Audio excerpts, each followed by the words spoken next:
વાત યાદ રાખજો,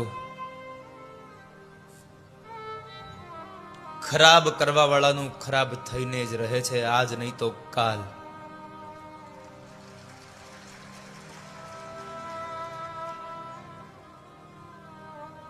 વેદ અને શાસ્ત્રોમાં લખ્યું છે એક વાક્ય કે કોઈ પણ ઘટના ઘટવાની હોય, કાં તો એની પેલા તમે સાવધાન થઈ જાઓ, કાં તો એની પૂર્વ તૈયારી કરો, અને કદાચ જો પૂર્વ તૈયારી ન કરો તો ઘટના ઘટ્યા પછી પણ લાંબો સમય ન જવા દો, એના માટેની તૈયારી મંડો કરવા. એનો જવાબ આપો એમને. શાસ્ત્ર ને વેદ કહે છે.